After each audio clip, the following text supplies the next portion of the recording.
So good afternoon all.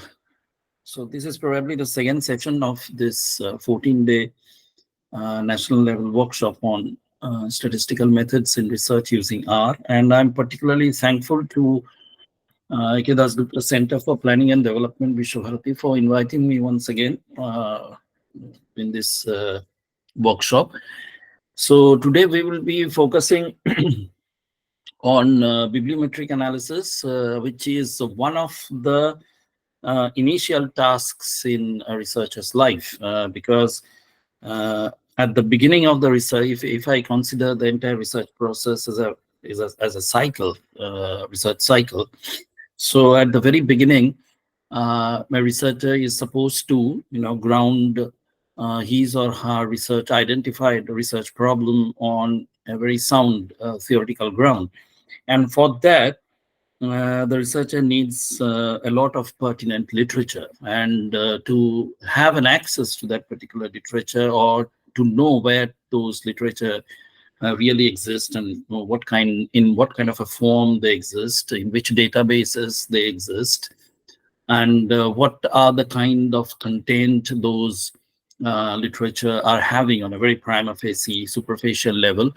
To give those understanding, bibliometric analysis is very helpful. So these days we are conducting bibliometric analysis with the help of the open source application tool, which is R. And actually, the entire process takes place on the R Studio console. But the backup programming has been done on the R platform. So just taking a very quick look at the concept of bibliometric analysis, what we are supposed to analyze in bibliometric analysis, and then we will proceed for the hands-on session with R, or a demonstration of how the bibliometric analysis is conducted on the R platform. Okay, so as far as the bibliometric analysis is concerned, they are the statistical analysis of a large number of resources, such as books, publications, such as articles or conference proceedings, etc. And it analysis are used to track author or researcher output and impact, and are also used to calculate the journal impact factors. And bibliometric data can also be visualized to understand the publication relationships. Now, how does a researcher can gain certain advantage by conducting a bibliometric study? So bibliometric studies can build firm foundations for advancing in a field in a very novel and meaningful ways. That we have already stated, that at the very beginning of the research cycle, your entire research problem should be firmly grounded on the theoretical understanding, or you need to create a theoretical framework, and to carry out or to construct this theoretical framework, you have to identify what are the pertinent research that has already taken place in your identified field of research. So it enables and empowers the scholars to gain almost a one-stop overview of this entire research field that you have selected. The second one is to identify the knowledge gaps. We normally, refer to these as the research gaps, whether the gaps are existing at the theoretical level, whether the gaps are existing at the factor level, whether the gap exists at the dimension level, variable level, where exactly the gaps are lying, so that you can come in and plug in those gaps. Because identification of research gaps is an absolute kind of a mandatory thing, because otherwise at the end of the day, when you will be completing your entire research, you will probably find that your entire effort is almost a replica to somewhat that already took place. So that doesn't carry much meaning. So at the very beginning of the research, we need to identify the gaps where adequate studies have not been carried out. But at the same time, there is a catch to this identification of gap. That is, the gap should be justifiable, or gap should be rationalized, that particular gap really exists, and it is very significant, or it has deep implication in the context of your research problem. Otherwise, you can identify certain gaps which were not considered by the other researchers or your contemporary researchers. But whether that particular exclusion of those areas are due to certain reason, or is it just a lack of contextualization, or the researchers felt that this gap did not really fit into the broader perspective of the research problem. So identification of these research gaps or knowledge gaps in your study area is an absolute must for most of the researchers. Then we have this option of deriving very new novel ideas for investigation. These days we are going for different kinds of inquiry. We are not only actually depending on the traditional or the conventional form of inquiry. And these days we have probably seen that monomethod inquiry has almost vanished. Okay, if you see good journals, if you study good journals, you will find that a mixed method research or a multi-method research, those are being used on a regular basis or quite frequently. And even if you are using monomethod, say for example, if you are using qualitative inquiry as a process or a quantitative inquiry as a process, a lot of approaches have already changed, particularly over the last 10 years.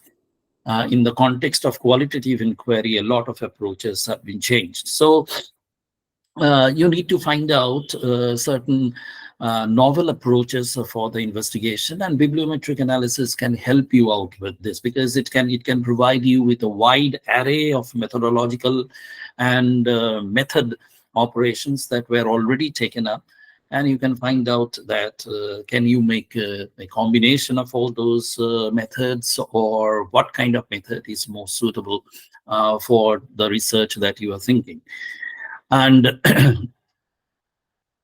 then the last one is position their intended contributions to the field. That's the ultimate thing, to have a very strong epistemological foundation for your particular research proposal.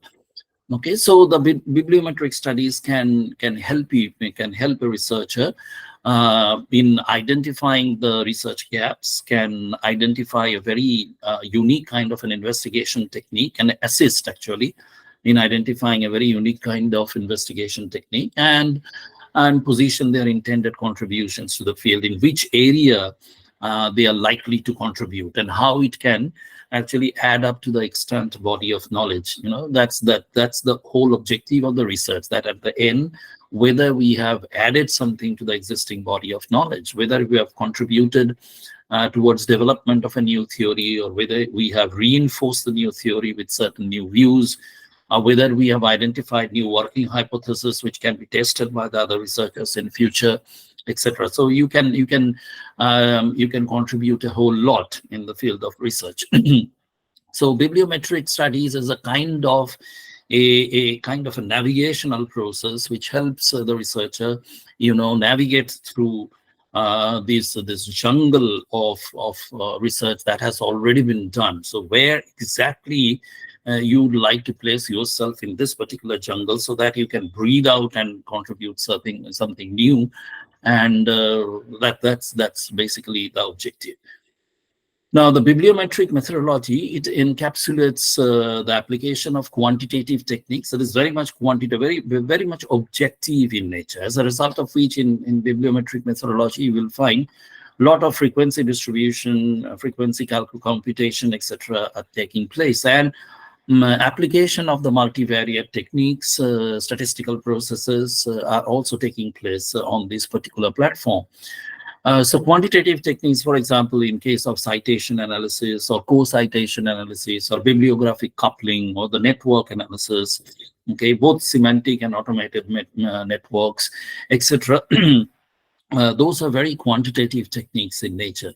On the bibliometric data, almost like a meta-information about the publications, meta-information about the resources, namely the units of publication and citation, references, author, the authors, the country of origin of the authors, Okay, the collaborative nature of the authors, collaborations amongst the countries. So all those metadata are, siphoned out from bibliometric databases, and then they are used by the application platform for crunching it and then producing the understanding that a researcher can have about the bibliometric data. It's almost like an analysis of a huge data set, which have a lot of categorical data in place. Now, if you see the proliferance of research papers, which are mainly using bibliometric analysis over the last, say, almost 15 years, we have seen a rapid growth in the number of papers which are using bibliometric analysis. Okay. Now, three things we have seen simultaneously, like bibliometric analysis, the systematic literature review, the SLR, and the meta-analysis techniques. All these three are basically using the research resources and digesting it and producing meaningful information so that they can be used up by the researchers. So from 2005 to 2020, if we see the timeline, it has grown almost 10 times, more than 10 times. So bibliometric analysis has become important, you can say, a window for most of the young researchers and scholars to establish their research problem and to get their research problem ratified and validated by the peer community.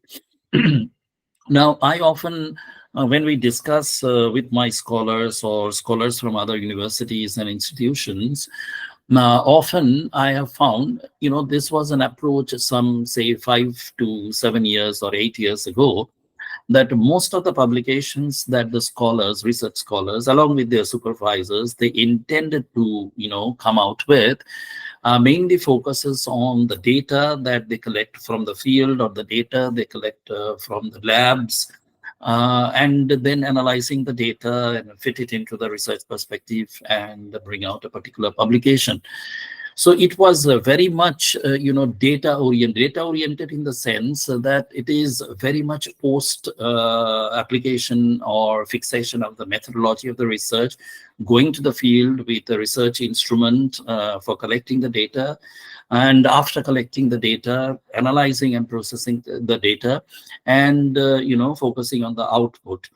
So it was basically, a lot of time has to be spent in preparing your literature foundation, identifying the gaps, and then fix the methodology and the methods to justify your entire research problem and the research question and the objective of the research, so that they can sync with each other. After mapping your theoretical foundation, objectives, identification of the gaps and the methods, then you go to the field with tested instruments or the tested schedules, with the help of which you collect different kinds of data. And then you bring that data back to your lab or to your classroom, have analysis of those data, and interpret and draw a conclusion. And then you are in a position to write up a paper. But these days, we are actually recommending the scholars to write a paper. The first paper they should write on the basis of the literature review, because literature review, basically it's a filtration process. It filters your entire research problem, and then come out with that exact objective of your research. So you let your research problem pass through this filtration process, and at the end of the literature review, you get very specific objectives for your research. Then you come out with the various research questions, which will basically guide you forward to the next step. So on the basis of your literature review, it may be a bibliometric analysis to find out the research gap where you want to contribute, or it can be a systematic literature review to identify the theoretical constructs or the intellectual structure of the entire literature that is present, and on the basis of which you can carry forward the research. Or it can be a meta-analysis. Whatever technique you are using, make that particular study the foundation to publish a particular paper. So if you are publishing a paper in a very good journal, with the help of a bibliometric analysis or a systematic literature review. And if the paper contains that this is the gap that you have identified on the basis of a very scientific study, say a bibliometric analysis, and if it is published in a very good journal, you see one thing gets assured, and that is your research problem and the gaps that you have identified are actually accepted by the peer community. So the next time you go on a conference or you make a seminar presentation, or even if you are presenting something in front of your RSC, you are defending your thesis, if anybody asks a question about how do you know, rationalize the or justify the research gap that you have identified, this publication will help you, because the moment it is published in a good journal, actually the peer community is accepting or acknowledging it as a gap, and the justification of this particular research gap and the implication of this particular research gap to be studied and plugged in the context of the entire study. So that's why you will find that bibliometric analysis are coming up. The studies which are governed by bibliometric analysis are coming up very rapidly in these days. So we have used three terms which are which you have also heard, but hardly there is any scope of getting an elaborate discussion on these three terminologies. But if we make a comparative analysis between bibliometric analysis, because these are the three processes that we often come across, and in any PhD coursework or in any workshop in a hands-on training on literature review, we often come across these three terms, and these three terms at times seems to be very interchangeable. Okay. One is bibliometric analysis, one is meta-analysis, and the third one is systematic literature review. So bibliometric analysis is a very quantitative take on the bibliometric data. So it gives you a very quantitative approach on the meta information related to the publication. Okay, whereas the meta-analysis basically examines a quantum of studies that have already taken place. And it's a statistical strategy that combines the results of multiple studies into a single estimate. Okay, sometimes it is also called meta-analysis is the analysis of the analysis. So meta-analysis provide very high-level, evidence that can help understand the research field as a whole. Okay, and meta-analysis is very specifically very quantitative in nature. So on the other hand, in case of a systematic literature review, it is very qualitative in nature, and that aims to identify and track all the literature on a specific topic that you have chosen for your research area. Now, if we dissect all these three things, as far as the bibliometric analysis is concerned, the goal of bibliometric analysis will be summarization of large quantities of bibliometric data. Bibliometric data are the surface level data associated with a particular publication, or the meta information about a particular publication. So it summarizes large quantities of bibliometric. When this is the goal, that you need to summarize large quantities of bibliometric data to present the state of the intellectual structure and the emerging trends of a research field, research topic, or a field. If this is the goal, then bibliometric analysis is the obvious choice. When you should be using it, when the scope of review is pretty broad, so you have a large domain of literature to support your initial research posit. When the data set is too large for manual review, then one takes up the bibliometric analysis. So as I have told you, that when the data set is too large, so actually the data set is large, and the analysis that takes place on the bibliometric front is both quantitative and qualitative, but predominantly it is quantitative, very little qualitative. Even whatever qualitative output that we are seeing on bibliometric platform or the bibliometric analytical platform are actually quantitization of the qualitative data. So you will get quantitative output only. So if I make a comparison between a bibliometric analysis and meta-analysis, now the goal where you require to summarize the empirical evidence of relationship between variables, where uncovering relationships are not studied in existing studies. Okay, so basically, in case of a meta-analysis, it combines and statistically combines the findings of a lot of relevant research into a single output. Okay, and when meta-analysis is to be used, when the focus of review is to summarize results rather than engage with the content, which may be broad or very specific. A summarization of the result is the focus over here. And when studies in the field are pretty homogeneous in nature, so it is very narrowly focused kind of a thing. And when the number of homogeneous studies available is sufficiently high. So if these three things are present, then probably you can proceed with meta-analysis. What kind of data is to be used? Data is small, but it should be adequate enough. Or in certain cases, if you have plenty of homogeneous resources in a particular field topic, then you can go for a large data set also. Now, analysis is absolutely quantitative. So there is no option of qualitative application in meta-analysis. And then we go for systematic literature review. The goal for systematic literature review is it summarizes and synthesizes the findings of existing literature on a research topic or field. So it is basically focusing on all those literatures, not about their meta information, which is done in case of bibliometric analysis. Okay. When to use a systematic literature review? When the scope of the review is very specific and when the data set is small and manageable enough that its content can be manually reviewed. Okay, so you can go for systematic literature review when you have a manageable data set of literature. Okay, so that you can read between the lines and you can go for summarization. and then you can collate all the summaries into a meaningful text. Okay, so the data set is basically small in case of SLR, and the analysis is fundamentally qualitative in research. So, in literature review, we often accept this particular fact that literature review is predominantly a qualitative data analysis. Okay, so these are the some fundamental differences between the bibliometric analysis and meta-analysis and systematic literature review.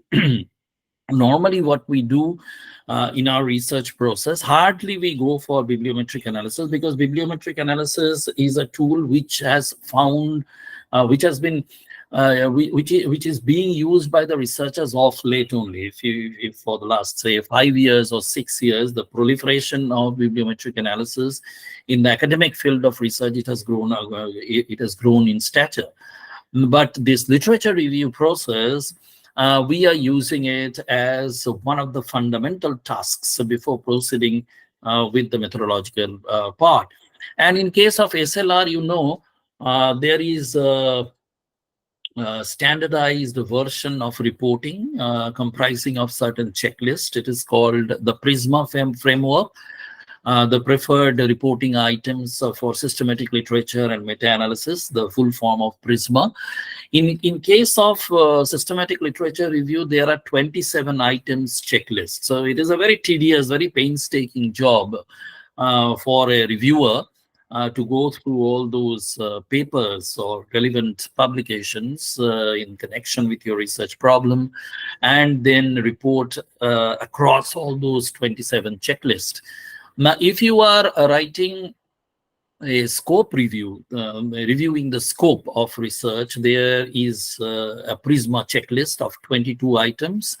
If you are writing a meta-analysis, again, there is a PRISMA checklist of 17 items.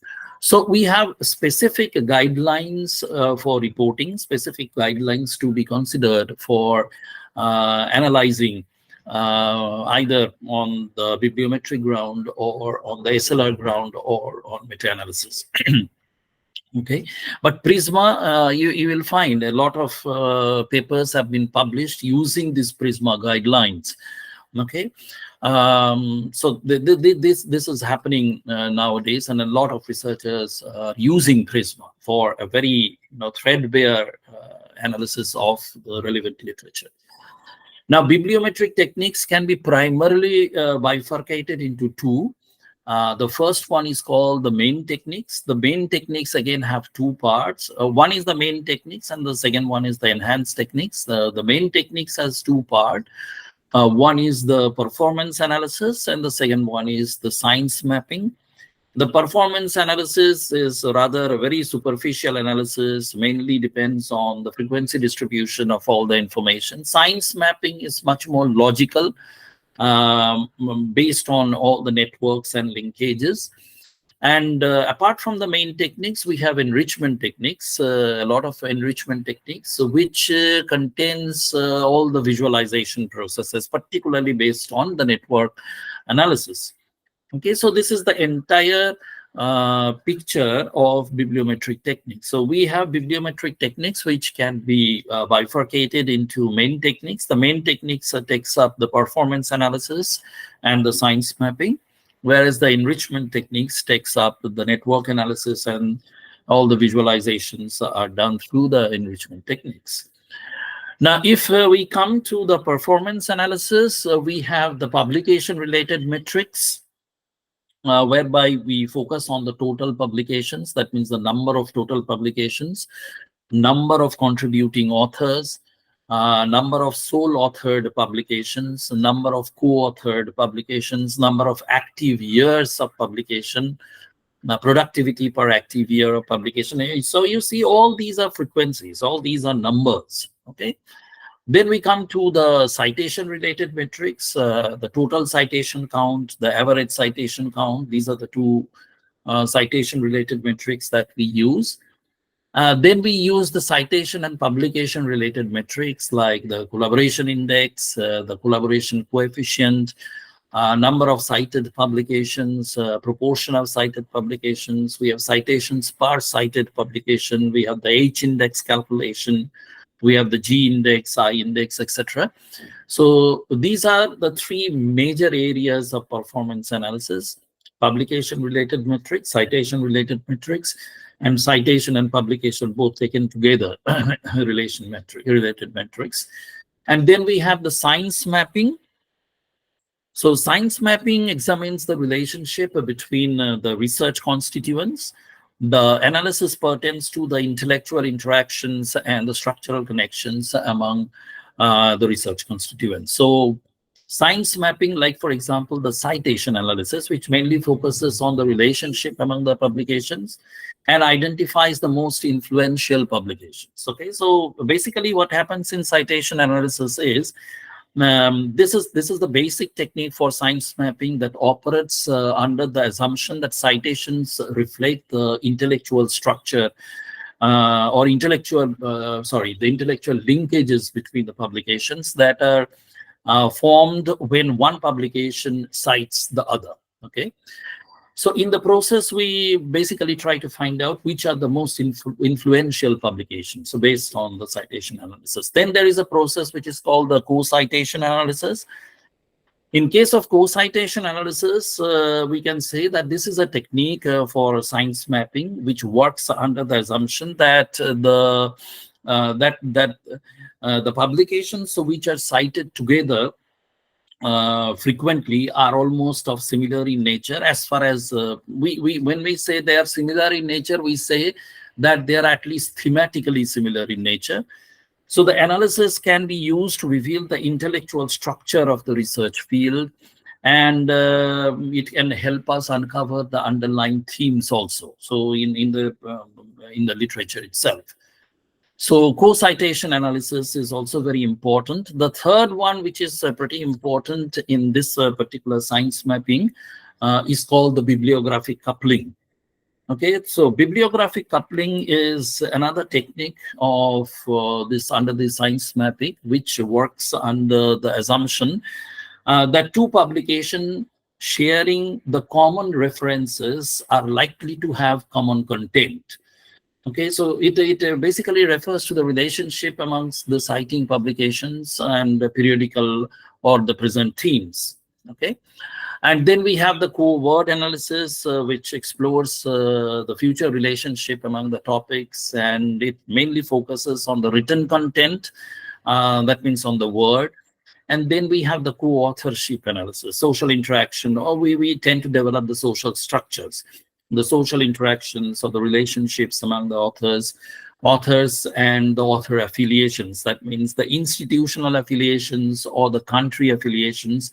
And then from the author co-relationship, author network, or author collaboration, we tend to find out the institutional collaboration and the country-wise collaboration. So we can find out that with regard to the particular field of research that you are focusing upon, or the central focal theme of your research, which are the authors that are making maximum contribution, which are the countries that are having similar kind of research orientation, and which are the institutions that are either sponsoring or funding or carrying out the research, which is very similar to the research that you are trying to pursue.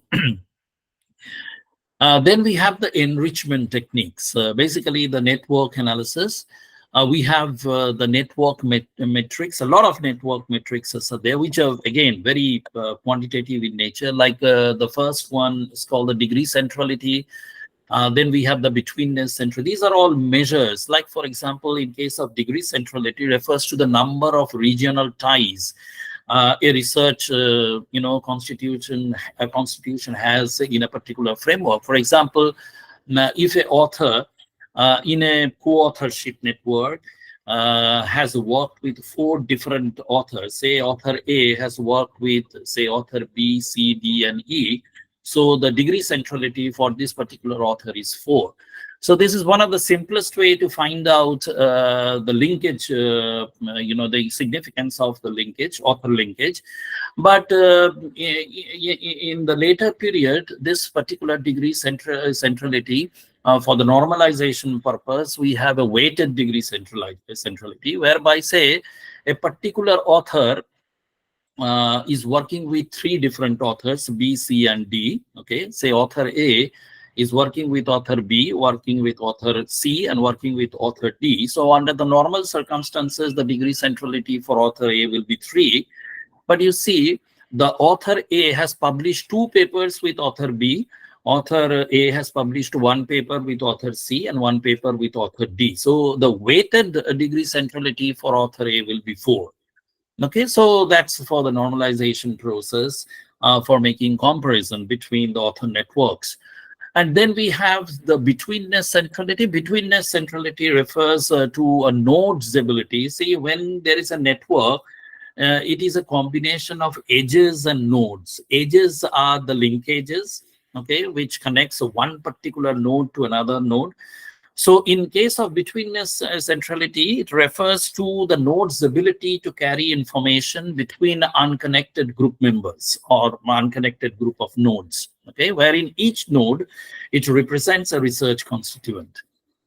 So though we can say that betweenness centrality is more complex than the degree centrality, the measure does present information about the role played by the research constituent in a particular network. So we have other networks, other measures of centrality also. For example, we have eigenvector centrality measure, we have closeness centrality measure, and very recently we are using another network matrix which is called the page rank, centrality.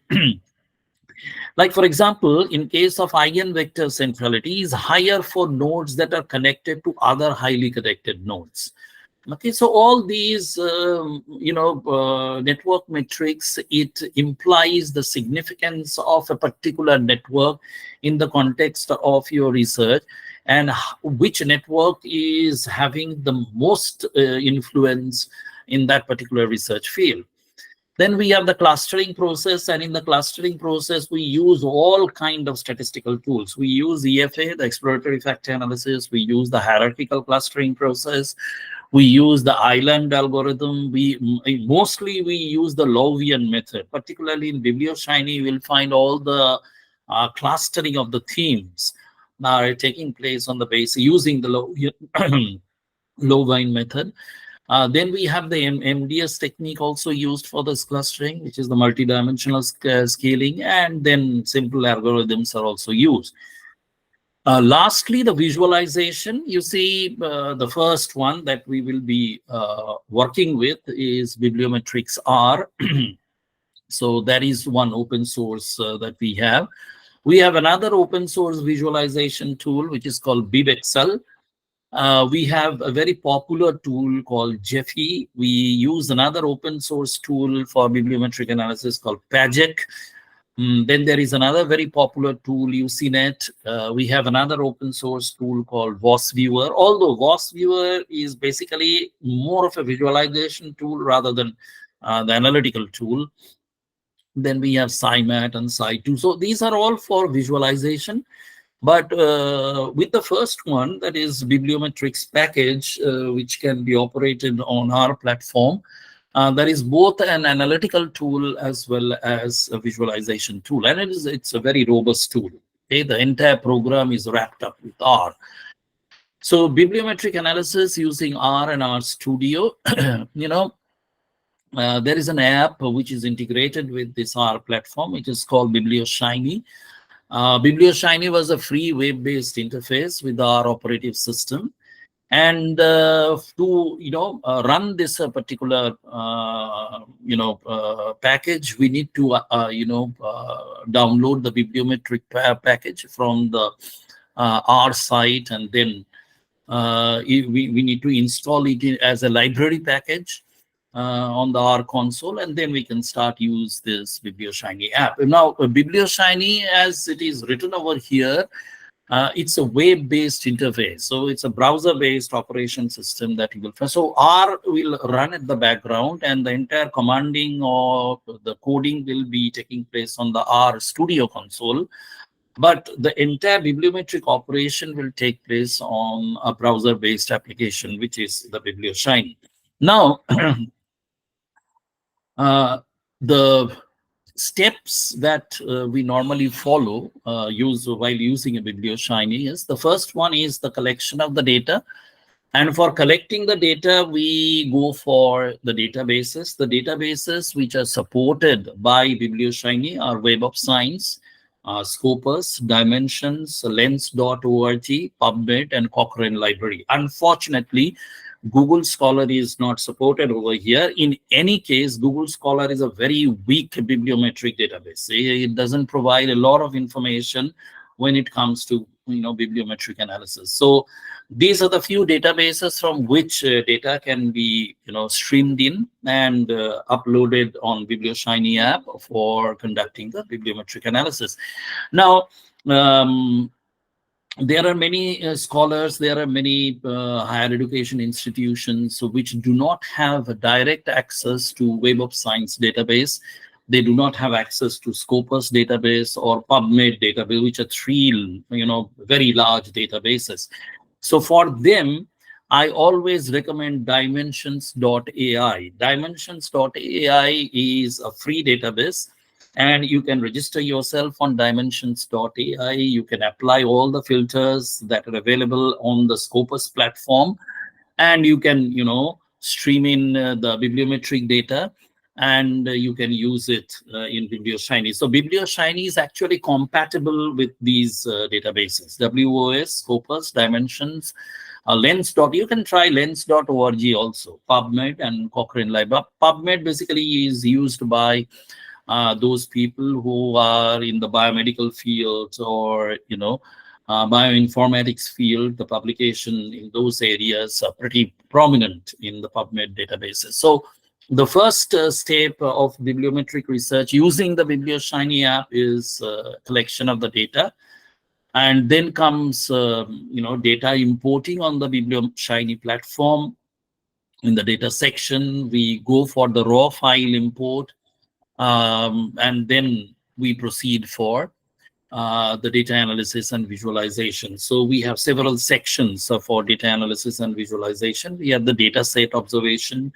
We observe the overview of the data that we have streamed in, sources about that particular data, who are the major authors or the contributors, what kind of documents we have, what kind of clustering we are having about the keywords or the indexed words, and then the conceptual structures and the intellectual structures and the social structure that brings out all the networks and the maps.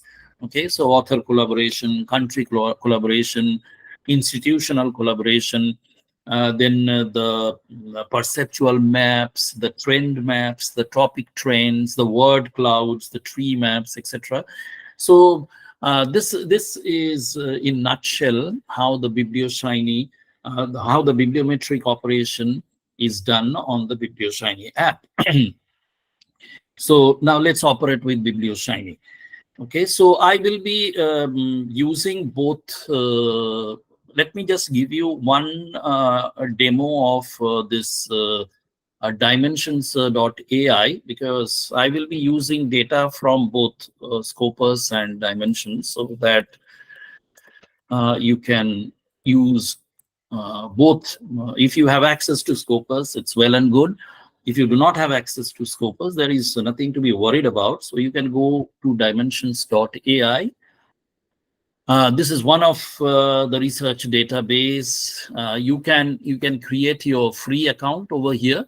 Okay, and then you can start using the resources. I have an account. I have created an account, so I'm just going to log in. And you can log in. You can just register with the help of your email ID.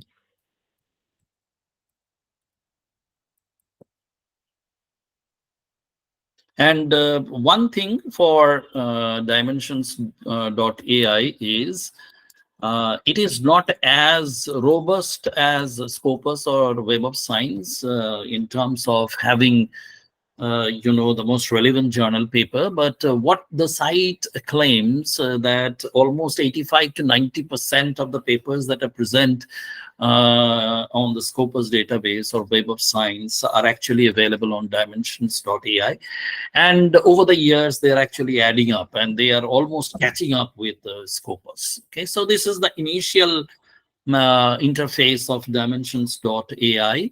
So you have on the left-hand side, if you come to this navigational panel, you have a number of filtration tabs. So you can set up the publication year. You can, if you have fascination, if you have an identified researcher, that means that in your particular field, if say 5 or 6 researchers who are very prolific or significant contributor, you can actually select your researchers from here. If one researcher features in this particular list, then in the research categories, you can finalize.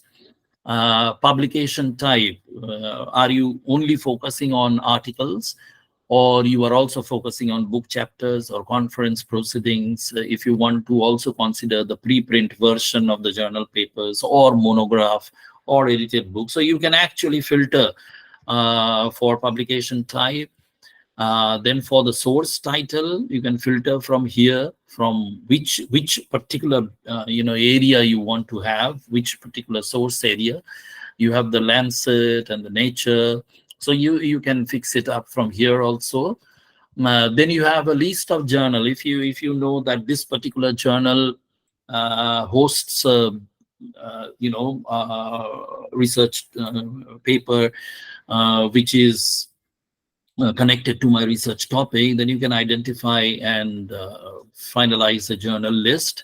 Or if you simply want that I only will go for open access because I want the PDF files, I want to go through all those papers.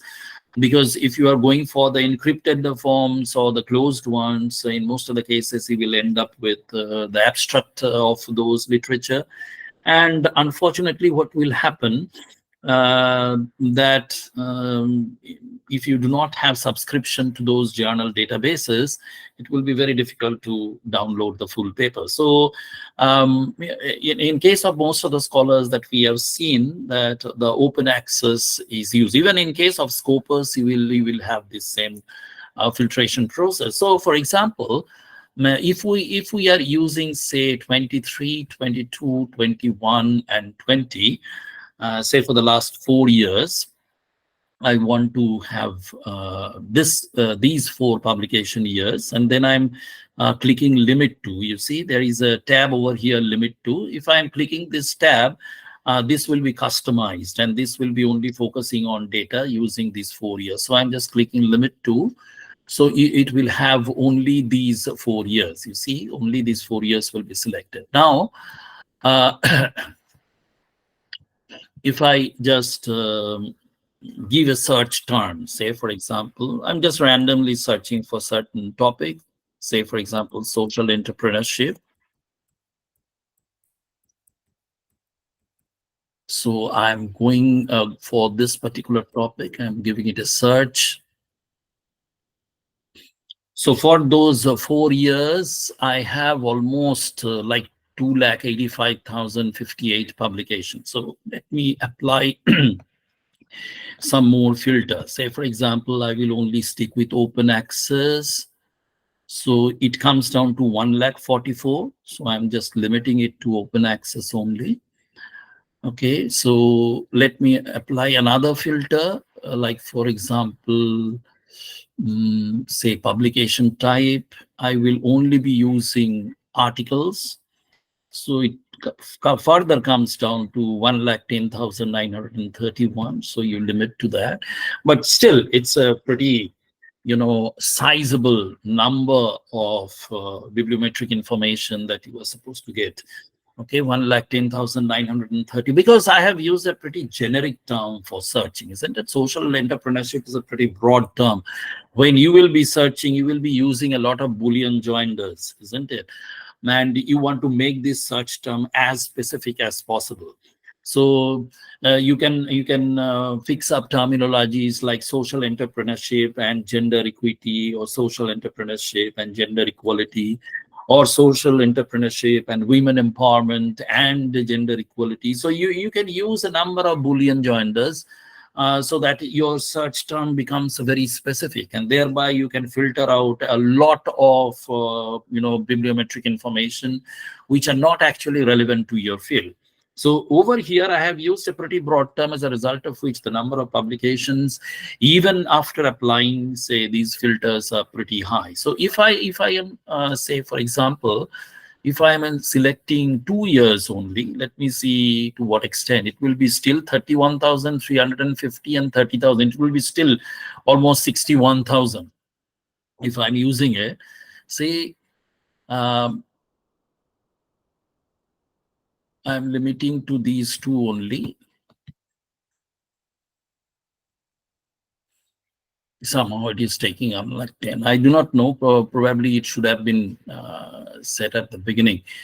Okay, so it's a large one. So probably you need to search out something which will very specific and which will give you a very manageable data. But you remember what we discussed in our presentation, that bibliometric analysis is applied on those data sets which are predominantly very large data sets. Okay, unlike in a systematic literature review, which deals with very specific, very focused small data sets, bibliometric analysis, because in bibliometric analysis helps you out with identification of the research gap, and to identify the research gap, the extrapolation process has to be conducted on a pretty large data set. Otherwise, it will give you a very skewed kind of a result. So depending on what is the research topic that you are following, you can go for a search term which would be very specific.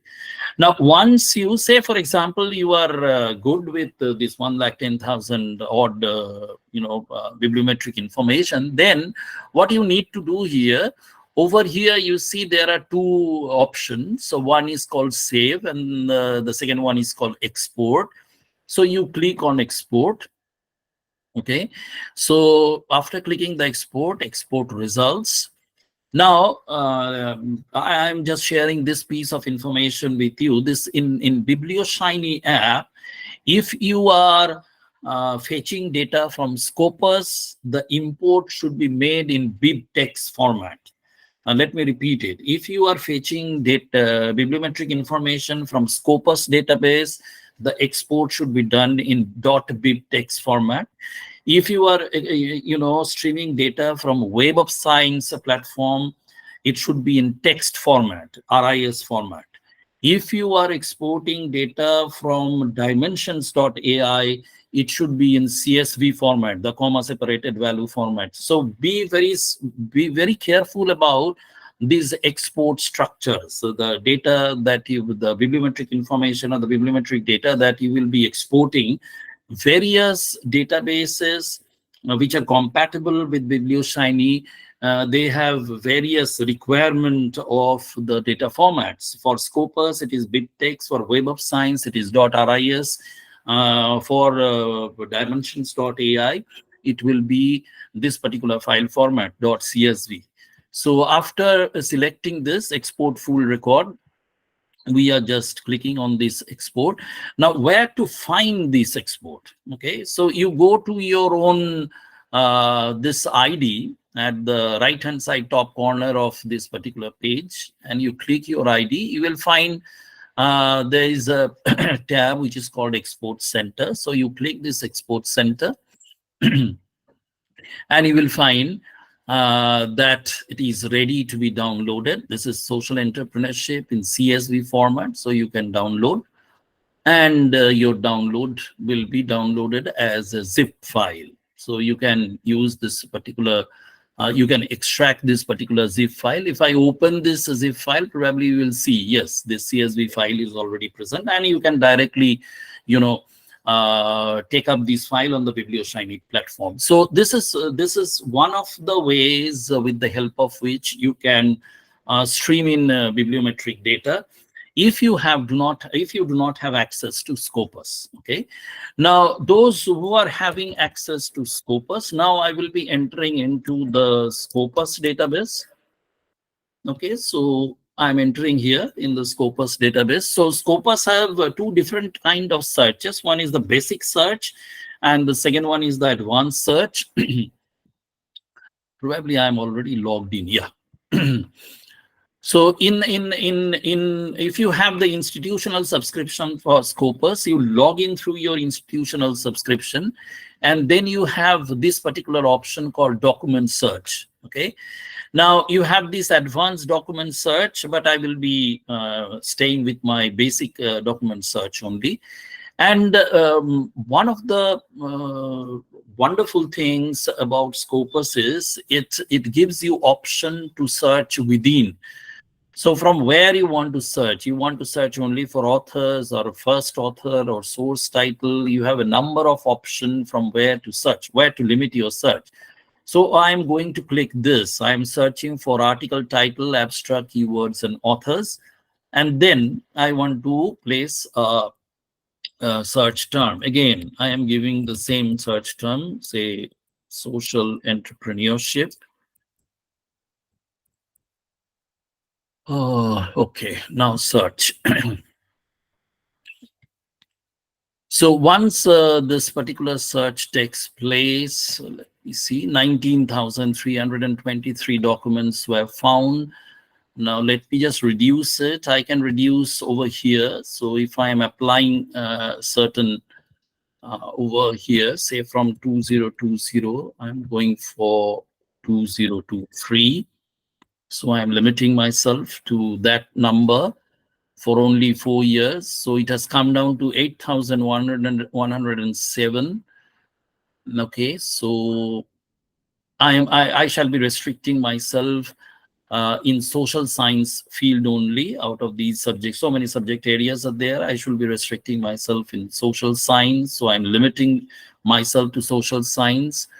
Now you see it has further come down to 3,382 documents.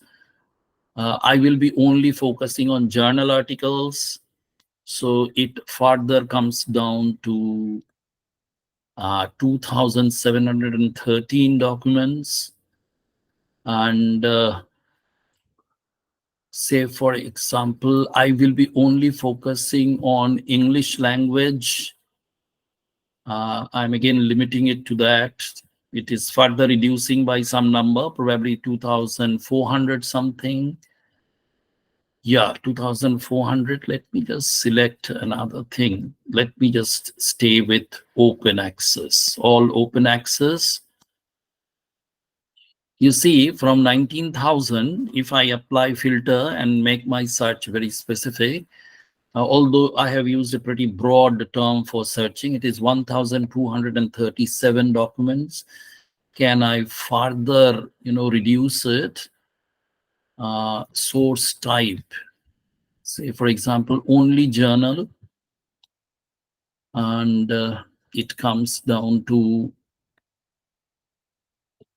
1200 something, 1236. Okay, so I think that can be used. Okay, otherwise you can fix up the country also. If you want to source publication from a single country, you can do that also. Okay, so once this you are happy with this particular bibliometric data, you can go for come down over here and you can go for export. Okay, so again in export, just remember that since we are using this Scopus database, the export will take place in BibTeX format. So you just click BibTeX, fine. Now it will give you a whole lot of meta information to be exported. So you just click this bibliographical information, the full set of bibliographical information will be exported. You click this one, abstract and keywords, and other information you click include references. Now, one of the advantages that Scopus is having over Google Scholar, particularly why Google Scholar is considered to be a very weak bibliometric platform, that Google Scholar will not provide you with the abstract extraction, neither it will have the indexed keywords. Okay, it will be limiting itself to author keywords only, and it will go for this title and the authors. So there will be very limited bibliometric information that can be streamed out of Google Scholar platform. So it is not used for bibliometric analysis. So once you select all these things, you go for exporting, and this document export takes place. So in the download file, you will find that this Scopus 30, this particular file we will be using. Now let me go to BiblioShiny. For that, I will be required to open the R package first. So you can download R package from the CRAN website. R Studio has to be downloaded simultaneously, but it has a different website also. So if you go to Google Scholar and type out R Studio, you will easily get that particular site from where R Studio can be downloaded. So both the things should be downloaded, but from different websites. Okay, so I'm going for R Studio. Now, in R Studio, basically, we have to use three, command lines. Okay, so if I just let me write out these command lines for you, or codes for you.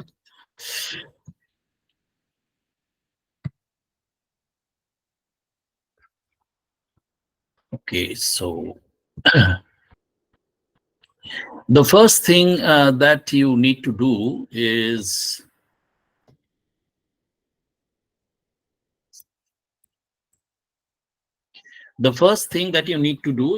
to install the Bibliometrics package. So the first code that you need to write out is install packages within bracket, within inverted comma, Bibliometrics, inverted comma, close, bracket, close. So I is in small letter, everything is in small letter, install packages, and you will find that you will be prompted. If I write here install, it will lead you to this pull down menu. So if you write install packages over here, and within bracket, if you are writing Bibliometrics, the package will be installed. Now the second command line is Once the package is installed, the second code line is for the library.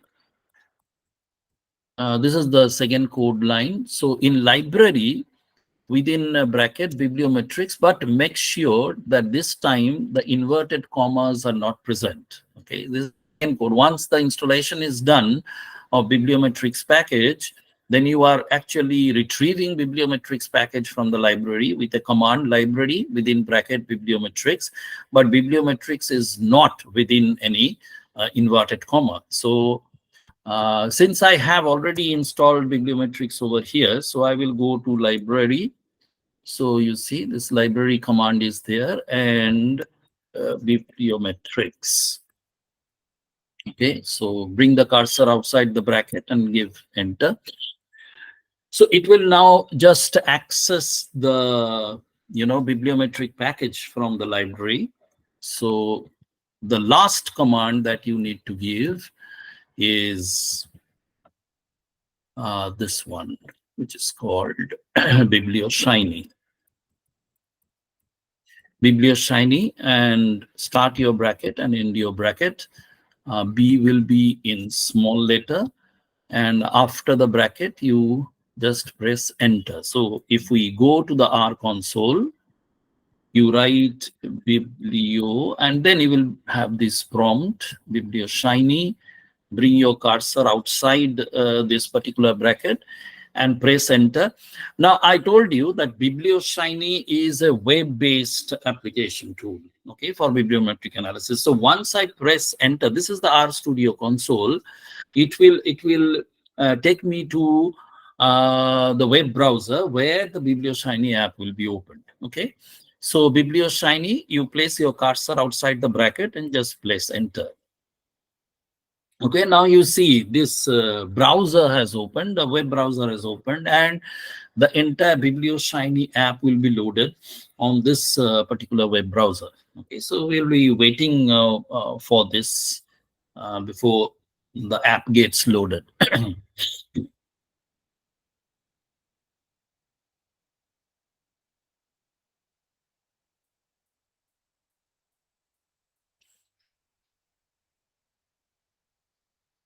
Okay, so this is the biblioshiny, the shiny app for bibliometrics. So this is your opening page for this biblioshiny. Now on the left hand side, you see there is a tab called data. You just click this data and you click load data. Okay, so data, under data, load data, and on the right hand side you come over here, the loading or the import of the data will take place. So please choose what to do. So again, we go to the drop down menu. We want to import a raw file, so raw bibliometric file that we have streamed from the Scopus database, or if you want to stream it from the dimensions.ai database or web of science, whatever the database is, which is compatible with the biblioshiny. So we are importing the raw file. And since we have brought the BibTeX format, obviously it will be the Scopus database. You see over here, which are the database that can be used. One is the Web of Science, Scopus, Dimensions, then OpenAlex, Lens.org, PubMed, Cochrane Library. OpenAlex, probably this is a new database. I haven't actually used it. But these are the traditional ones, Web of Science, Scopus, PubMed, etc. So we are selecting Scopus. And then the third tab, we need to show the path of the file that is to be imported. So we go for browsing and we go to downloads. This is the Scopus BibTeX file. We select it and we open it. Okay, and we click start for reading the bibliometric data and pulling the bibliometric data on this particular platform. Okay, so data has been pulled in. We are just closing it. So all the data has come over here. Okay, so now on the left hand side, once the data has been pulled in with all these DOI functions wherever available for your particular paper, This is the DOI column, this is the author column. So you have all meta information being pulled in this particular thing. You can go for print option also from here. If you want to go for a print option, you want to print the entire meta information that you have got for your ready reference, or you can convert it into a PDF file for your advantage. Okay, so you can do that. Okay, now come to the left hand side on this blue panel, you see all the analytical tools are actually stored in this blue panel. So one by one we will be looking into this. The first thing that we want to see is the overview of the data, bibliometric data that has been streamed in. So the overview, let us see the main information. Okay, so the main information you see, this is the data that you have brought in. Probably there is a mistake. Okay, let me just redo this thing. Just give me a minute, because we have selected a date from 2020 to 2023. Probably there was a clicking mistake over there. Let me just do it once more for you. Sorry.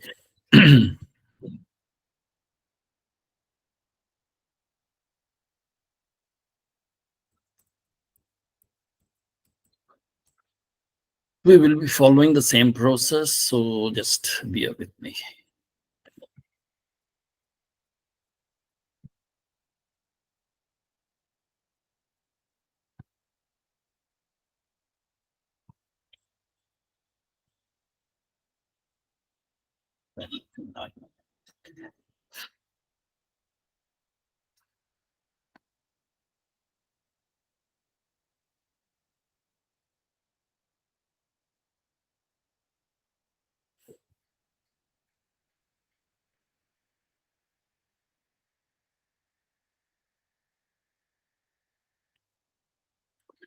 Fine.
So we are once again loading the data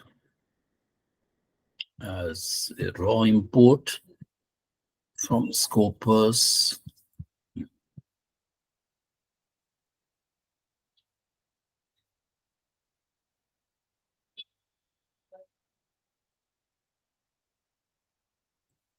We use this.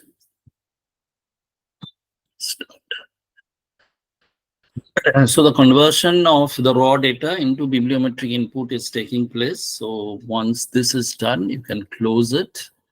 Okay, so you come down and close this. Then on the left hand side, as I have told you, all the analytical tabs are there. So the first one is overview, and click the main information button. Yeah, this is the right data. So we have a time span of from 2018 to 2023. We have 124 sources. We have 260 documents with an annual growth rate of 14.07%, with 678 authors contributing for these 260 documents, which are journal papers. The authors of single authored paper are 35 in number. The international co-authorship is 24.62%. Co-authors per document is 2.79. The gamut of authors keywords, it's 840. All these are very surface level, very you can say tagged or identifiers basically for all those things, all those journal papers that we have streamed in. Now you can import it as a table also. You can scan it as a table also.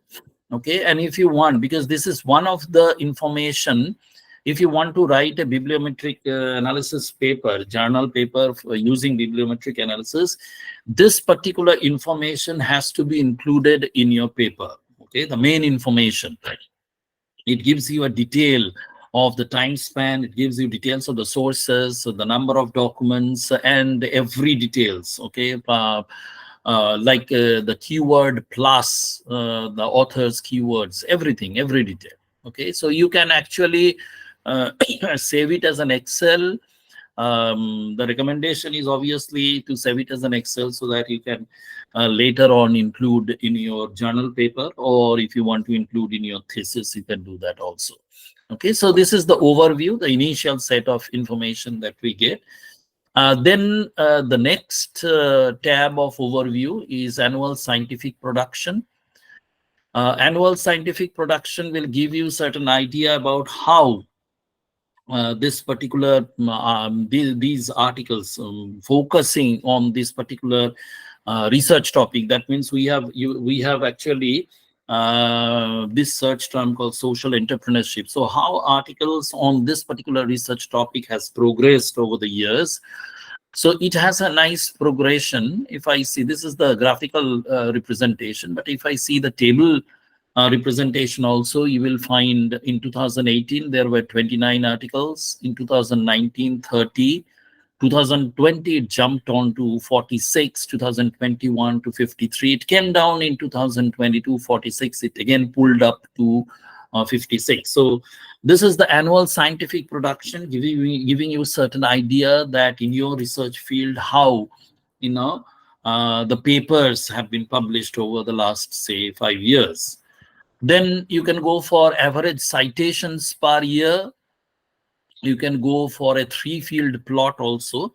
Now the 3-field plot is very interesting. Now 3-field plot, for that, to make a 3-field plot, we need to go for a time slice. Now 3-field plot is having 3 parameters, and across the 3 parameters, if you feel that these 3 parameters are absolutely important for my research area, say one parameter is the author, the second parameter is the keyword, and the third parameter is the country from where the author is originating. And then if you are making a map kind of a thing, so that all these 3 parameters are interconnected on a time slash, that on a time slice, that means you have 3 time periods or 3 field periods over the time, you can find out.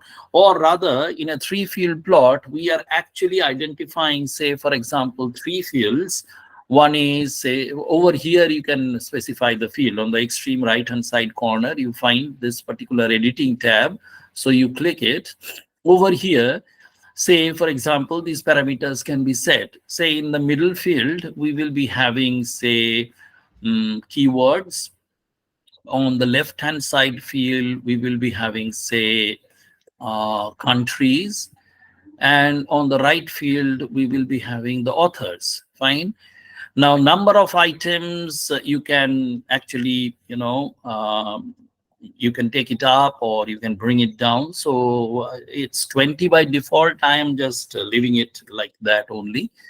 And then I am making a 3-field plot based on the parameters that I have chosen. That means the field 1 is keywords. This is the middle field. On the left field is countries. The right field is author. So let us make a map with the help of these 3. Now you will find out the interconnections. Okay, so the author field is on the left-hand side. The author country is on the left-hand side. This is basically the keyword, and then on the right-hand side we have the author. So you will find that the first keyword is social entrepreneurship, which takes the maximum proportion. Then we have another major keyword called social enterprise. Then we have social innovation and sustainable development. So gradually, if you come down, you will find at more micro level discussion, more micro level keywords. and these are the author countries. So most of the research which is pertaining to this social entrepreneurship are flowing from United Kingdom. This is one of the major contributor. Spain, this is another major contributor. USA is a major contributor. And you can find out the authors also who is contributing maximum. Okay, Sandoval is the author which is contributing maximum.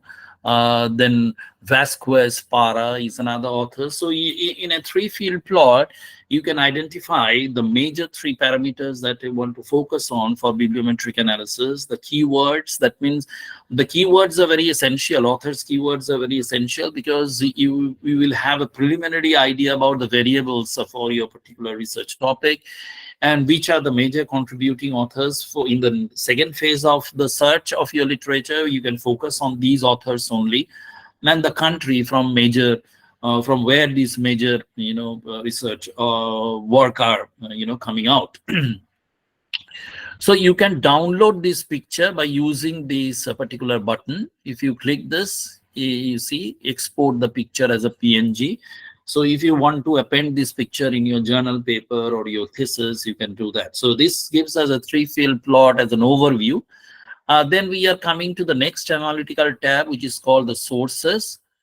So we want to identify the most relevant sources. Okay. So which are the most relevant sources? Let us plot it. See, the most relevant sources means these perhaps you can remember that when we have used that filtration technique, we have used only journal papers as sources. So the sources are only the journal.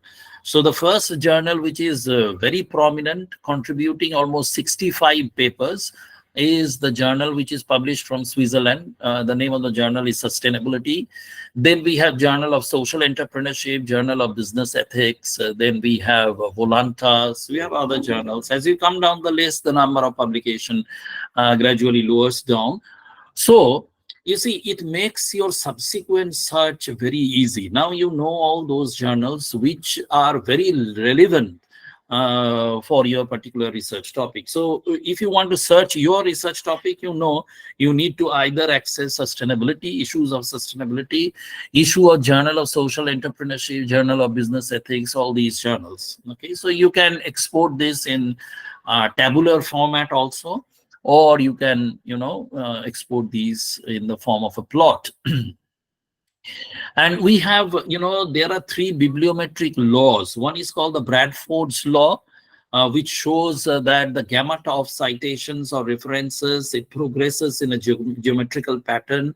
And on every subsequent pool or cluster of paper that we plot, it gets reduced. Okay, so Bradford's law, Zipf's law, and Lotka's law, these are the three laws for bibliometric analysis. I'm not going into the detail of these law, but you can use the Bradford's law if you want to go for, you see, there is a periodic reduction in the pool of references, okay, as you go along for subsequent searches.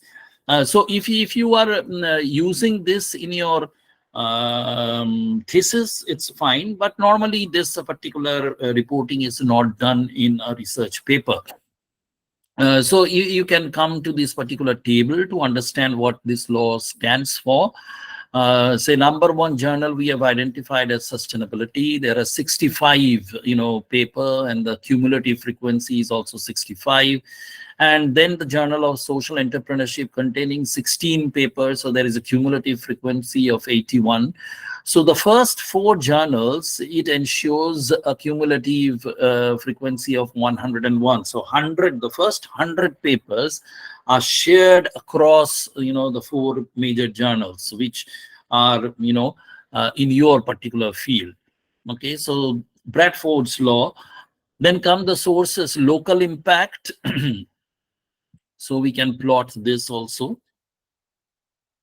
Local impact, again, the maximum impact is with regard to the journal Sustainability, followed by Journal of Business Ethics, Journal of Social Entrepreneurship, and so And then we have sources production over time. So we can plot this particular data too. These are all bibliometric data related to the sources. Okay, so you see the blue line, which is basically, if you bring the cursor over here, you will find which journal is it. It is sustainability, obviously. So from 2019 onwards, the publication in this particular journal has exponentially, almost exponentially. If you compare it with the other journals, they have also grown.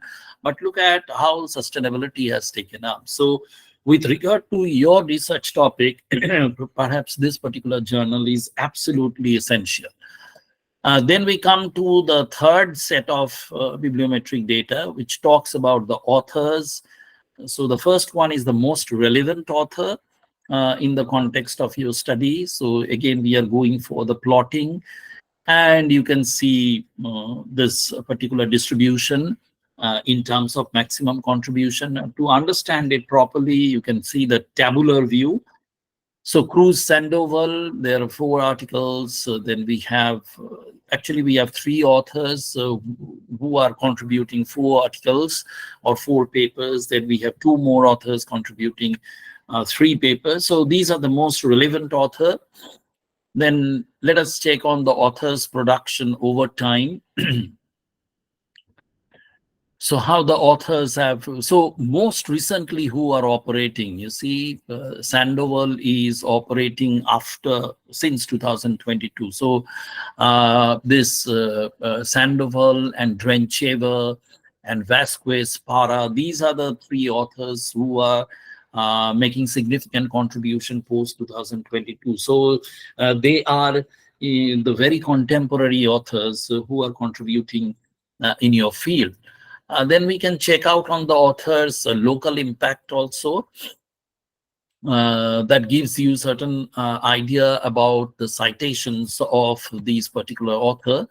If you check on the table, the G index and the H index calculation, etc. of the author.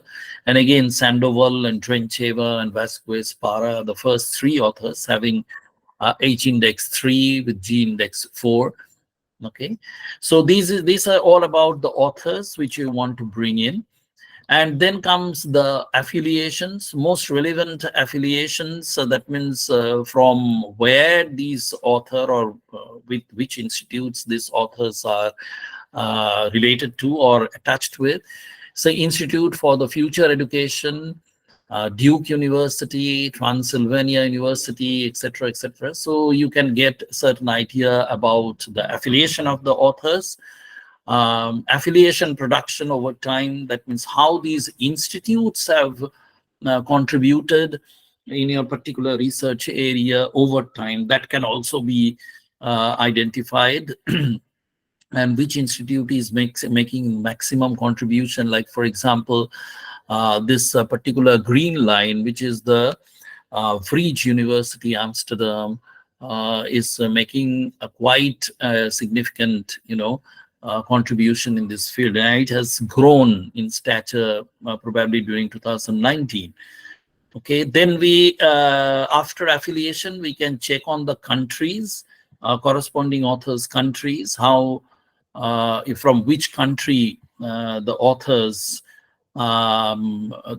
belonging to which countries and from which countries they are making the maximum contribution. So you can plot it, or you can go for the table version also. So United Kingdom, you are seeing maximum Spain, then Netherlands, followed by USA, China, Italy, Finland, Germany, Mexico, Brazil. So you can find out that with regard to your particular research topic, which are the first 5 countries. You see the name of India also features somewhere down the line.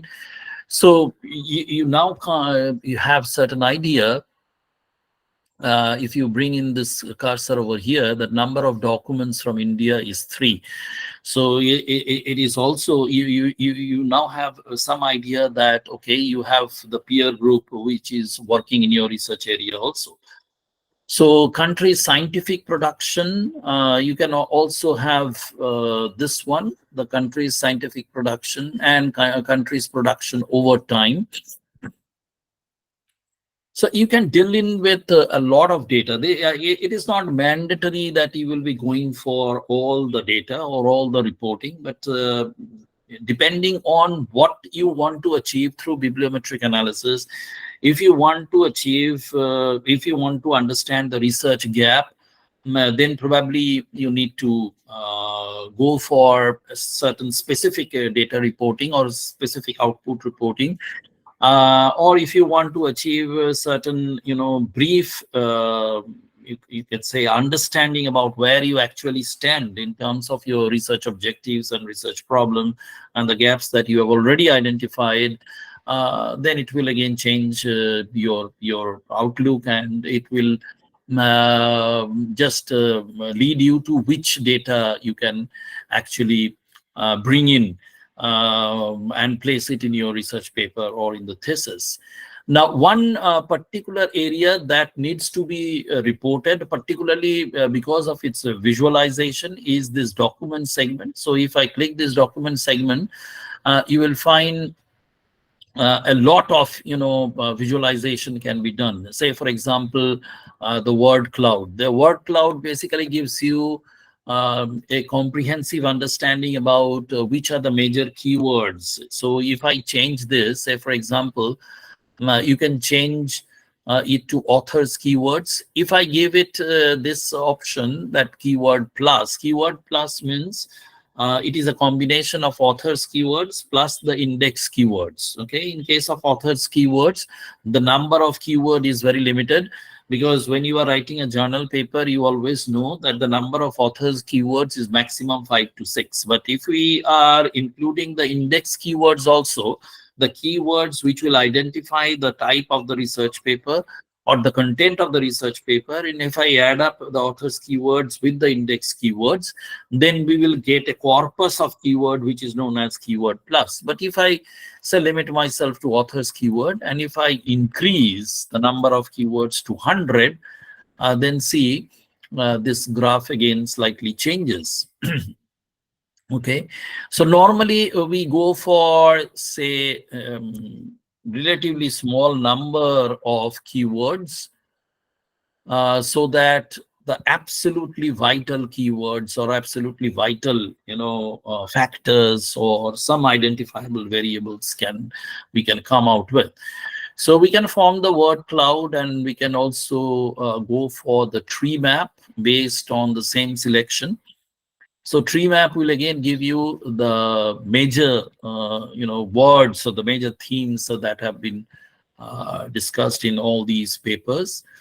Then we can have the word frequency over time. So this is a very important piece of information that you need to identify: word frequency over time. So from 2018 to 2023, how these words have been used. Okay, say for example, this green line is basically the line which talks about entrepreneur, this particular word. So how it has grown in stature, how this particular keyword has grown in stature from 2018 to 2023. Again, this particular line, which is a purple line over here, it is basically sustainability. So it has also steadily grown from 2018-19. It has steadily grown over the years up to 2023. So how words, the word frequency have grown over time. This gives you an indication that which are the most significant key terms or key words in the context of my research, and which is very contemporary, very relevant till now. Then one of the most important topic, one of the most important, tool that we have over here is to identify the trend topics. Okay, this is very important. Which are the topics that are trending now? So this will give you certain idea about where you can, how you can refine your research in terms of topic. Okay. So over here, this on the X dimension, all the years have been plotted in 2022, 2023. With the recent topic, you see, focusing on the stakeholders, sustainability, innovation. Okay, so you can easily understand rural development. So these are the areas which have touched 2022 and has gone beyond, and focusing India also. So India also is one of the keywords. So in this context also, so you have a certain idea about the trending topics, which is very important for reporting and formation of the idea that how you will now project your research. Next, we can go for clustering by coupling, the bibliographic coupling, the bibliometric coupling, and then we go for the conceptual structure. So let us go for this clustering process. So probably clustering. So unit of analysis is document parameters. Let us go for keywords, authors keywords over here. Local citation source, fine. So if we can use this, let me see whether the clustering is taking place or not.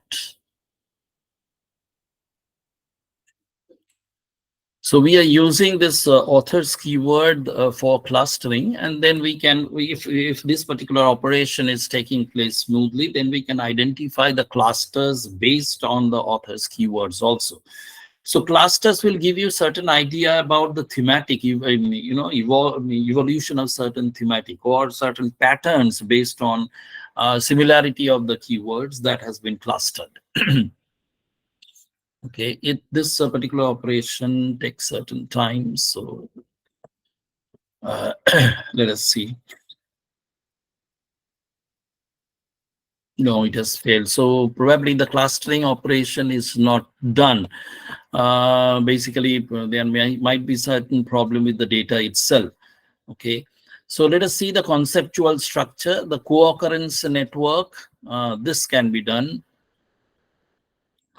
The co-occurrence network, basically the co-occurrence network takes place on the basis of identified keywords. So if you are going over here, we have used keyword plus. You can actually change it to authors keywords or titles or abstracts, whatever it is. So we are using keyword plus. So you have seen that sustainability and entrepreneurship is at the core, and then it has branched out. And the formation of the clusters can be identified on the basis of this color distribution. So the number of colored nodes represent the clusters. So if we come to the density of this particular cluster, if we represent it with a heat map without the edges, it can be visualized like this.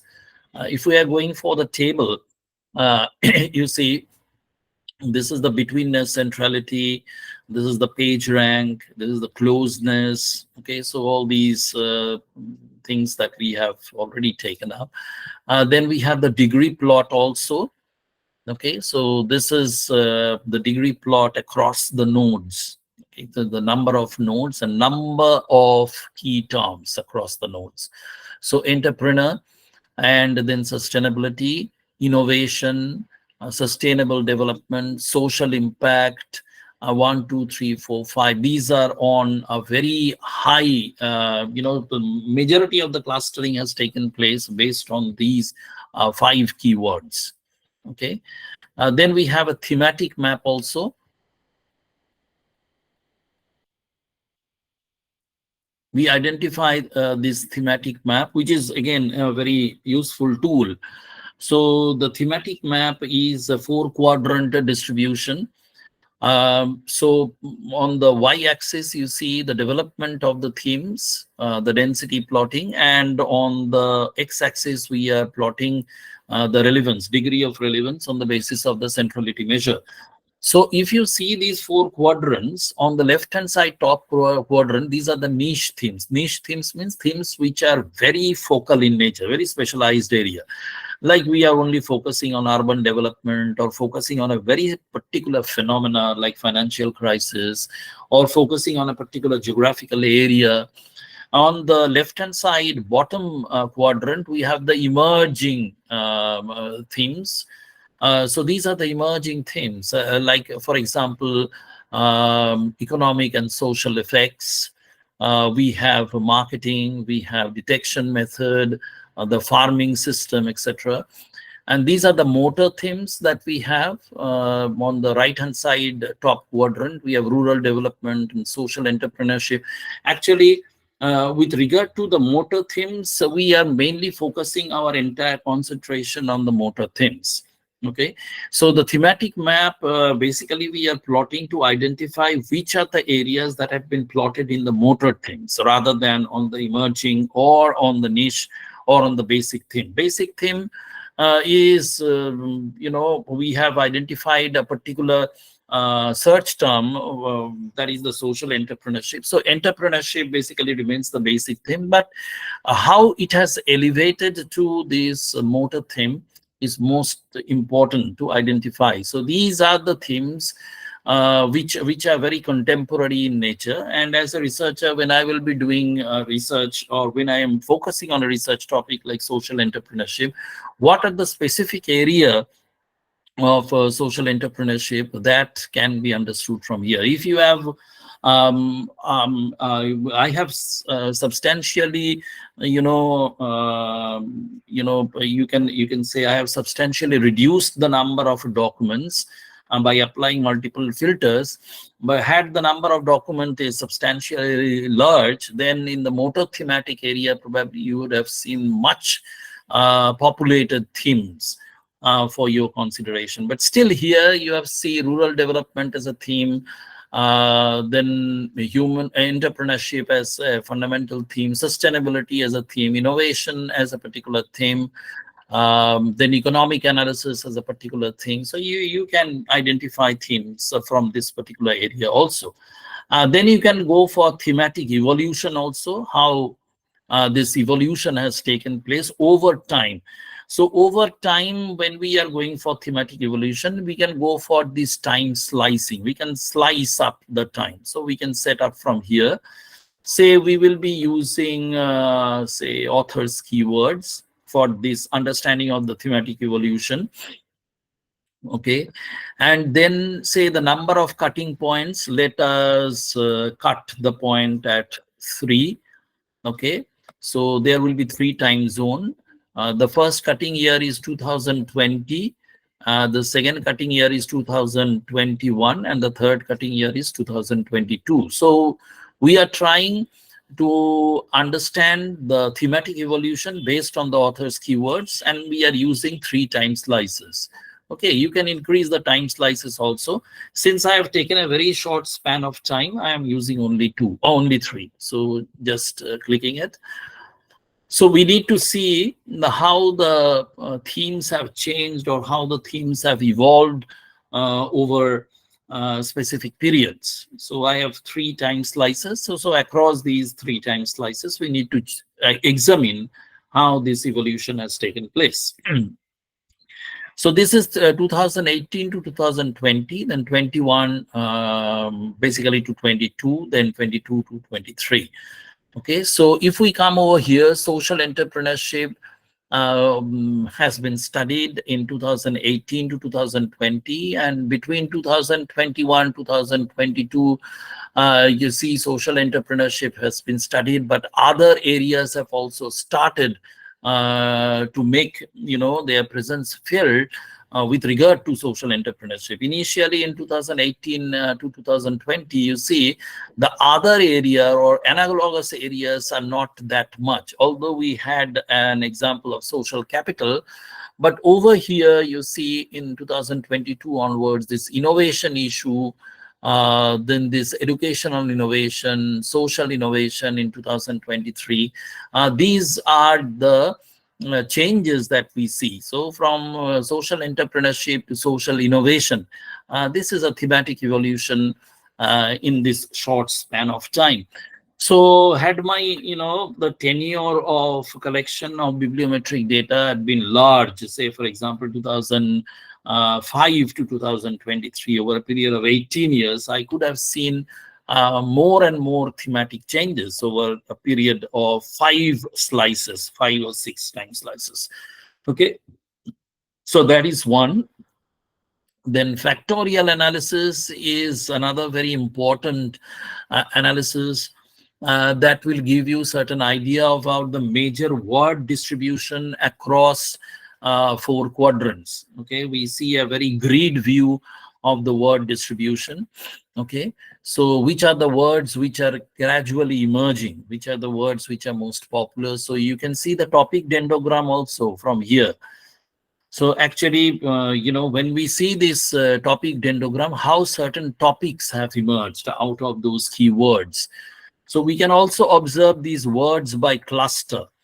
So say entrepreneurship in dimension one, how many clusters they have formed, sustainability, formation of the cluster, innovation. So we can check the word by cluster. We can also check the articles by cluster. But this topic dendrogram is often reported in our bibliometric analysis, because this topic dendrogram often tells us about the emerging topic from the host of keywords. In the word map formation, we have used probably uh, keyword plus. You can change it to authors keywords only, and then you can reload this particular thing. Instead of going for keyword plus, I'm just focusing on the author's keyword, and this will bring in much lesser number of words. Okay. Then the social structures. Social structure basically is the collaboration network, collaboration amongst the authors, and then the country collaboration also. Collaboration of the authors, that you can see who are the major authors, and you can, just reorient this thing manually so that it becomes, it has better visibility. So how the author clusters have been formed, who is collaborating with whom, and how many clusters of authors have been formed, you can easily identify from this. Okay. You can check on their density and the degree plot, etc., etc. So that can also be done. Then the country collaboration, which is pretty important. If we plot that, which are the countries which are having a major contribution, and which countries are actually collaborating on this particular research topic. So worldwide. Okay, this will also give you certain idea. Initially, you got an idea that which are the countries that are contributing mostly to this research topic that you have chosen. But when it comes to country collaboration, it gives you an idea that whether at all there is country-wise collaboration, or whether the collaboration are taking place within the country itself. Okay, if there is a country, across the country collaboration, we will see the collaboration map over here. So you see, this is a collaboration between United Kingdom and India. Okay, that's good. Then we have a collaboration with United Kingdom and New Zealand, a collaboration with United Kingdom and Chile, collaboration with USA and Canada. So these are kind of global collaboration that we are seeing. So we get a lot of bibliometric data from this particular bibliometrics BiblioShiny app. And if I compare this BiblioShiny app with the other apps that we have discussed, like for example VOS Viewer, many of us, or many of the scholars I have seen that using the VOS Viewer. VOS Viewer to certain extent is good for the visualization, all these thematic networks and the maps, etc., the collaboration maps, the keyword map, the thematic maps, etc.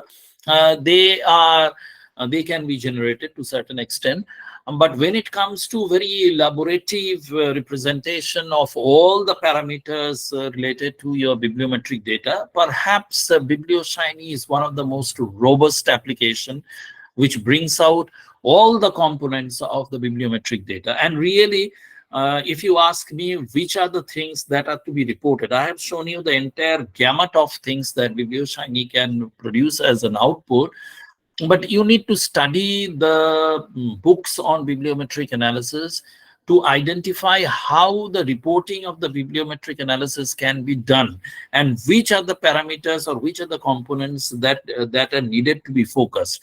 A very prima facie idea about selection of the parameters or selection of the components that are needed to be highlighted in your research paper or in your thesis is related to your research question or the objective of the research, or because you are trying to identify, say, for example, if your objective is to, for conducting a bibliometric analysis, is to try to find out the research gap, then probably you have a number of components that you need to be highlighting.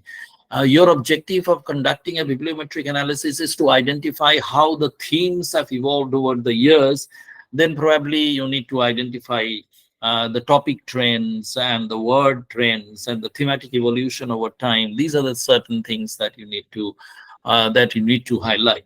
If your objective is to find out which are the most popular sources, who are the most prolific contributors, and the kind of network or collaboration that are taking place, and how your core topic is connected to other analogous topic, or they are connected to other topic.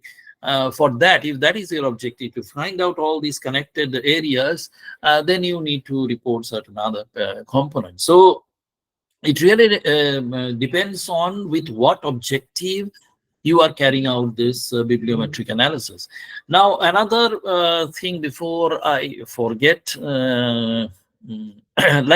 for example, I've shown you this dimensions.ai and Scopus as a database, which one is a proprietary or encrypted, and one is open source kind of things, from where you can actually stream in a lot of bibliometric data, and you can also identify the most pertinent paper in your research field.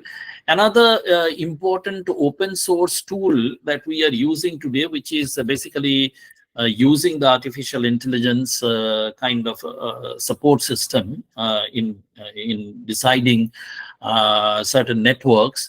It is basically this particular platform is known as Connected Papers.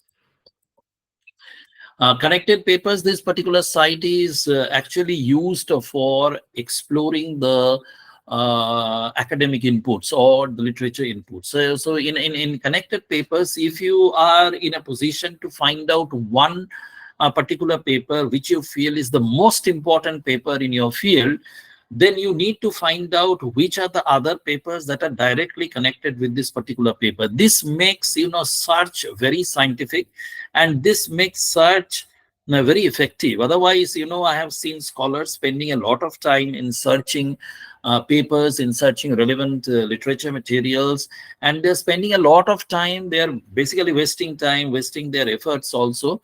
So you need to find out that particular paper. You need to find out that particular source which you feel is one of the most critical inputs for your research process, and then you need to find out all those other sources which are directly connected with this particular identified source. So for that purpose, you can use, this is an additional information that I would like to share with you. So Connected Paper is a platform which will give you that particular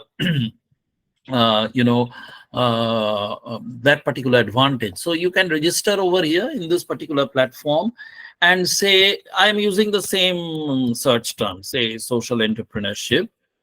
This is the basic search term that I am using. Actually, you should not be searching over here. You should be having the name of the paper or the name of the author which you feel is the most relevant paper in your research area or most prolific author. So you can build up either paper network or author network. Say, for example, I feel that say social entrepreneurship, new models for sustainable social change. Say, for example, I believe that this paper is the most important and critical input for my research. So I am clicking it.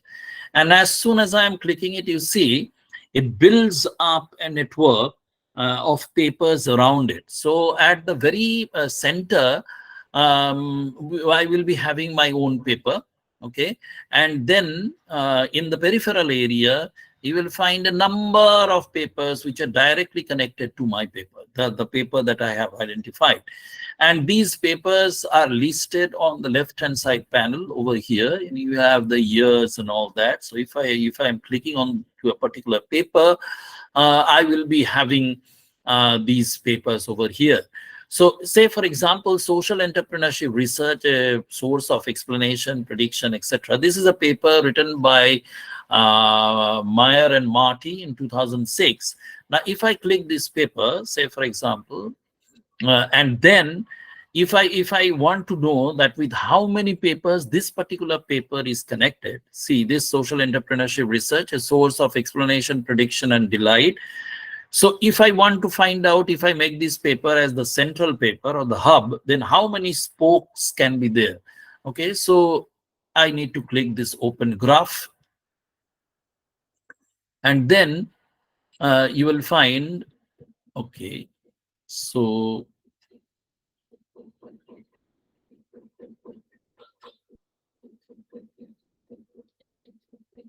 okay, so it should be taken up over here.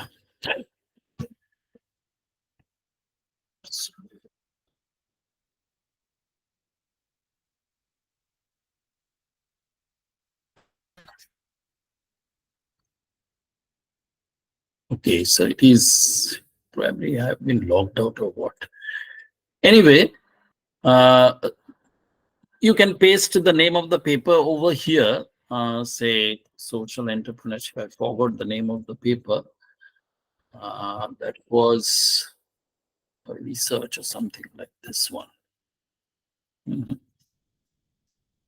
Anyway, you can use this with a catch, of course, in case of connected papers. Probably it will give you,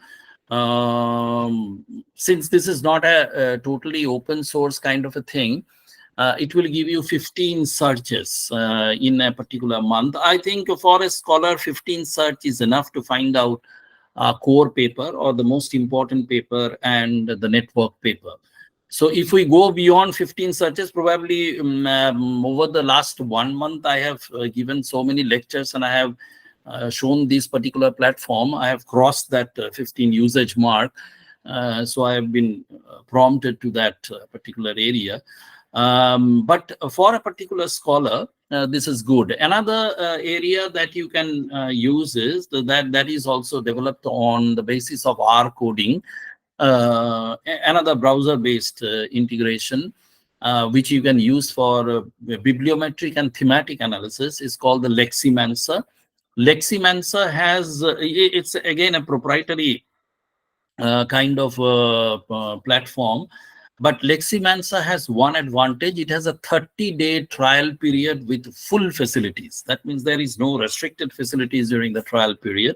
So I think 30-day trial period is a big window for a research scholar to find out everything about his or her relevant literatures and the themes of the relevant literature, etc., etc. We also use a lot of R-based summarizers, which are summarizers or content aggregators, which are programmed in R. Again, those are also browser-based. So we have a number of tools with the help of which we can, with the help of which we can conduct the initial phase of the research. That means, searching out for the literature, searching out for the resources, accessing the journal databases, crunching the resources, aggregating all those content, summarizing that particular content, and placing or reporting it in a very logical manner. So all those things can be done very nicely. Another site that you can use is called Research Rabbit. This also helps you in developing the networks, okay? Almost like connected papers. This also will help you to develop the networks of the relevant journals or the relevant papers that you require. The basic objective is to identify all those papers which are very pertinent to you. Instead of, if you go for a Google Scholar or if you go for a Google search, simple using any search engine, and if you are going for a search, in most of the cases, we end up with a lot of trash. Okay, so it becomes very difficult for us to actually identify and classify which are important for us, which are very absolutely specific for us or others. That's why these days when we use the search engine, we normally advise to use the base search engine and the Bielefeld academic search engine, BASE, instead of Google search. The Bielefeld academic search engine, it limits the search within the academic domain itself. Unlike Google, it opens up to anything and everything under the sun. So it will fetch relevant information about your search term for the first few pages, and then it will produce, unmeaningful things for you in the subsequent pages. So it's not a very good way to search things. Okay. So that brings us to the end of this presentation. Thank you for paying attention. And if you have any question, you can ask. We can discuss. As I have told you that